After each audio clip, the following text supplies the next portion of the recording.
Hello dear champions, कैसे हैं आप सभी लोग। आशा करता हूँ आप सभी लोग ठीक होंगे। मैं ही और ठीक हूँ। आपकी पढ़ाई जोरों शोरों से चल रही होगी क्योंकि बोर्ड एग्जाम आने वाले हैं। तो आज हम देखेंगे बोर्ड का आउट टॉपिक, किसी व्यक्ति द्विध्रुव के कारण अच्छी स्थिति में किसी बिंदु पर वैद्युत क्षेत्र की तीव्रता का वेक्टर ज्ञात करना। ठीक है, तो इसमें सबसे पहले हमने ये किया डायपोल मतलब वैद्युत ध्रुव। तो प्लस क्यू आर इसके कारण बिंदु पी पर वैद्युत क्षेत्र की तीव्रता, तो E1 ये रहा। E1 के कारण वैद्युत क्षेत्र की तीव्रता ज्ञात करनी है सबसे पहले। तो E बराबर 1/4 Q अपॉन R स्क्वायर। तो आप कह रहे हो सर ये कहाँ से आ गया, तो ये यहाँ से आया। तो E बराबर फॉर्मूला होता है Q बराबर Q upon R square. K का मान होता है 1/4। ठीक है, कोई 100 हो गए सर ये K कहाँ से आ गया, 1/4 होता है। ठीक है, तो Q upon R minus L square, R minus L यहाँ से आया क्योंकि प्लस Q के कारण निकाल रहे हैं हम E1 पर। तो ये दूरी ली जाएगी, तो इसकी मेजर की जाएगी दूरी। E1 बराबर Q अपॉन 4/0 अपॉन मतलब Q upon R minus L square. तो सेकंड नंबर केस पे चलते हैं। माइनस Q आर स्क्वायर बिंदु P पर वैद्युत क्षेत्र की तीव्रता ज्ञात करना। ऐसे ही इस कंडीशन में लेंगे E2 बराबर 1/4 Q upon R plus L square. तो क्या E2 को क्या चल रहे हैं माइनस Q के कारण दूरी R प्लस L दी जाएगी, पूरी यहाँ से यहाँ तक मेजर की जाएगी। ठीक है, और निकालेंगे हम रिजल्टेंट वैल्यू। तो बिंदु P पर परिणाम वैद्युत क्षेत्र की तीव्रता, जैसे बिंदु P पर इन दोनों के कारण E1 E2 के कारण P पर रिजल्टेंट E1 माइनस E2 तो होगा। E बराबर जब परिणाम निकालेंगे तो E बराबर E1 माइनस E2 होगा।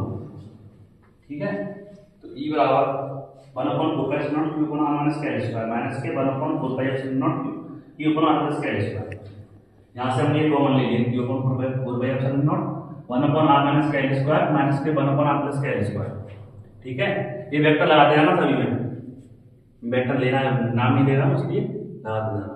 तो E बराबर Q अपॉन 4/0 R प्लस के L स्क्वायर माइनस के R माइनस के L square whole square. E बराबर Q अपॉन 4/0 इसका होल स्क्वायर बोल देंगे दोनों का, R प्लस के L स्क्वायर प्लस के 2R है। तो मतलब किसी को नहीं पता तो फॉर्मूला बता दो, A प्लस B का होल स्क्वायर होता है A स्क्वायर प्लस के B स्क्वायर प्लस के 2AB। ये यहाँ से आया। ठीक है, तो हमने ये क्वेश्चन बंद कर दिया। R प्लस के मतलब इसका फॉर्मूला बोलेंगे तो A माइनस B का फॉर्मूला होता है A स्क्वायर प्लस के B स्क्वायर माइनस के 2AB। तो R स्क्वायर प्लस के L स्क्वायर माइनस के 2R है। ये फॉर्मूला इससे हो गया। जब इस ब्रैकेट को खोलेंगे तो ये मतलब जो प्लस का जो साइन है वो माइनस का हो जाएगा, जो माइनस का वो प्लस का हो जाएगा। तो ये माइनस के साइन है, इस प्लस के साइन से कट जाएंगे। तो 2R कितना हो गया 4R। और जब हम इसकी वैल्यू मतलब जो L है जो R से बिल्कुल छोटा है, छोटा मतलब नगण्य है, नगण्य मान लेंगे, मतलब L 0 है। तो L 0 होगा यहाँ पर, तो R स्क्वायर का होल स्क्वायर होगा, R की जगह 4, तो एक R से एक R कट जाएगा यहाँ पर। तो E वेक्टर बराबर 1/4 2 into Q into 2 है। एक फॉर्मूला पढ़ाया था मैंने कल आपको कि वैद्युत ध्रुव का फॉर्मूला होता है P equal to Q into 2L। ठीक है, इस फॉर्मूला को याद रखना है, फॉर्मूला इस लैंग्वेज में यूज होगा। तो E बराबर E वेक्टर बराबर 1/4 P का मान मतलब 2 into Q into 2L है ये। तो 2P अपॉन R क्यू आ जाएगा। E वेक्टर बराबर 1/4 2P अपॉन R क्यू। जब इसको हम सदिश रूप में लिखेंगे तो P के ऊपर वेक्टर आ जाएगा सदिश रूप में। E वेक्टर बराबर 1/4 2P अपॉन R क्यू। तो एक और टॉपिक के साथ हम चलते हैं आगे। नक्षीय स्थिति, नक्षीय स्थिति बोर्ड का और टॉपिक है। इससे या तो अक्षीय स्थिति आएगी या नक्षीय स्थिति आएगी, एक कन्फर्म है या पॉजिटिव कोई डेरिवेशन आएगा। तो हम देखते हैं इसमें, हम एक पहले डायपोल लेते हैं। डायपोल मतलब वैद्युत ध्रुव माइनस Q प्लस Q, इसके बीच की दूरी 2L। ठीक है, तो प्लस Q आवेश के कारण बिंदु E1 पर, तो प्लस Q आवेश के कारण वैद्युत क्षेत्र की तीव्रता ज्ञात करनी है। E1 बराबर 1/4 2 upon R square plus L square का होल स्क्वायर। तो ये कहाँ से आया R square plus L square, ये हमने लगा दी पाइथागोरस प्रमेय में, पाइथागोरस प्रमेय जो कर्ण का वर्ग बराबर पाइथागोरस प्रमेय होती है, कर्ण का वर्ग बराबर लंब का वर्ग प्लस आधार का वर्ग। वही लगाइए इसमें, देखिए इसको इस तरह उसको ले लीजिए, इस तरह इसको ले लेते हैं। तो कड़ का वर्ग बराबर, तो कड़ का वर्ग मतलब कड़ ये हो गया, ये लंब हो गया, ये आधार हो गया ये। तो कड़ का वर्ग, कड़ का वर्ग बराबर अंडर रूट में आर स्क्वायर प्लस के एल स्क्वायर। ठीक है, आर ये हमारी दे रखी है यहाँ पर, आर स्क्वायर प्लस के एल स्क्वायर। ठीक है, ये कड़ बराबर आ गया, ये दूरी आ गई बीच में। ठीक है, E one are one upon 4/7 Q upon 2 से अंडर रूट से ये स्क्वायर कट जाएगा, तो समीकरण एक हो गया, E one are one upon 4/7 Q upon R square plus के एल स्क्वायर।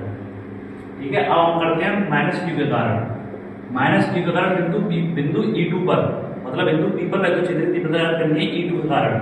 तो E2 निकालेंगे, E2 बराबर 1/4/7 Q upon R under root में आर स्क्वायर प्लस के एल स्क्वायर, स्क्वायर से अंडर रूट हट जाएगा। E2 बराबर 1/4/7 Q upon R square plus के एल स्क्वायर। ये समीकरण 2 हो गया। अतः परिणामी वैद्युत क्षेत्र की तीव्रता ज्ञात करनी है, मतलब परिणामी निकालते हैं, ये फॉर्मूला होता है, ये मतलब परिणामी वैद्युत क्षेत्र के लिए फॉर्मूला होता है E बराबर A1 cos theta plus A2 cos theta. जब किसी बिंदु पर परिणामी वैद्युत क्षेत्र की तीव्रता निकालते हैं तो ये फॉर्मूला लगता है। ठीक है, इस फॉर्मूला को याद कर लेना, E बराबर A1 cos theta plus A2 cos theta. E बराबर 1/4/0, E1 की वैल्यू रखेंगे यहाँ पर 1/4/0 Q upon R square plus के एल स्क्वायर, cos थीटा रहेगा प्लस के 1/4/0 Q upon R square plus के L square cos theta. E बराबर, जैसे कि ये मान लिया 1 है, ये मान लिया 1 है, तो 1 2 हो जाएगा, ये 2 टाइम्स हो गया, मतलब सेम है ना, तो 2 टाइम्स हो जाएगा। इसको हम ब्रैकेट में बंद कर लेंगे, तो आगे चलते हैं।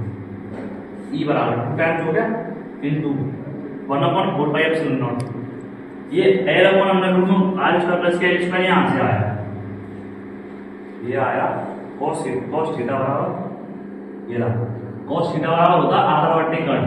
आधार क्या है यहाँ पर एल, और कड़ क्या है अंडर रूट में आर स्क्वायर प्लस के एल स्क्वायर। तो cos थीटा बराबर एल अपॉन अंडर रूट में आर स्क्वायर प्लस के एल स्क्वायर। फिर cos थीटा खाना है यहाँ से, तो ये आएगा। ठीक है, E बराबर 1/4/0, जब अंडर रूट में ये पावर 1 मतलब 1/2 है, ये पावर अंडर रूट में जो पावर होती है 1/2। ठीक है, तो E बराबर 2 इंटू 1/4/0 QL यहाँ से आ गया, QL upon R square plus के एल स्क्वायर की पावर 3/2। जब जैसे कि किसी की पावर 1 है और किसी की पावर 1/2 है, तो इसका गुणा करेंगे तो आर की पावर 3/2, ऐसा ही आंसर है। ठीक है, ऐसे हमने पहले डेरिवेशन किया था कि आर की वैल्यू जो है वो एल से बहुत छोटी है, तो मतलब आर स्क्वायर की वैल्यू बहुत एल स्क्वायर से छोटी होगी, मतलब नगण्य मान लेंगे, एल की वैल्यू 0 मान लेंगे, एल की वैल्यू नगण्य मान लेंगे,